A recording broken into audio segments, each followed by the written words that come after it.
CCTV camera റോഡിലേക്ക് വച്ചതിന് കൊല്ലത്ത് വയോധികയ്ക്കെതിരെ അക്രമം. സംഭവത്തിൽ യുവാവിനെ പോലീസ് അറസ്റ്റ് ചെയ്തു. കണ്ണനല്ലൂർ മുട്ടിക്കാവ് സ്വദേശി ഷാനവാസിനെയാണ് പോലീസ് പിടികൂടിയത്. പ്രതിയെ റിമാൻഡ് ചെയ്തു.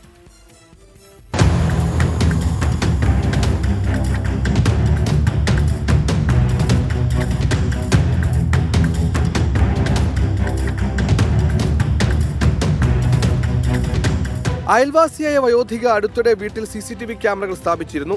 ഇതിലൊരു ക്യാമറ വീടിന്റെ മുൻവശത്തുള്ള റോഡിലെ ദൃശ്യങ്ങൾ പതിയുന്ന രീതിയിലാണ് വെച്ചത്. തങ്ങളുടെ പുരയിടത്തിലേക്ക് ആരെങ്കിലും അതിക്രമിച്ചു കയറുന്നുണ്ടോ എന്ന് അറിയുന്നതിന് വേണ്ടിയാണ് ക്യാമറ സ്ഥാപിച്ചതെന്നാണ് വയോധിക പറയുന്നത്. എന്നാൽ ക്യാമറ എന്തിനാണ് റോഡിലേക്ക് വെച്ചതെന്ന് ചോദിച്ചാണ് അയൽവാസിയായ ഷാനവാസ് ക്യാമറ തല്ലി തകർത്തത്. ശബ്ദം കേട്ട് വീടിന് പുറത്തിറങ്ങിയ വയോധിക കാര്യം തിരക്കി. ഇതിൽ പ്രകോപിതനായ ഷാനവാസ് വയോധികയെ അസഭ്യം പറയുകയും മർദ്ദിക്കുകയും ചെയ്തു.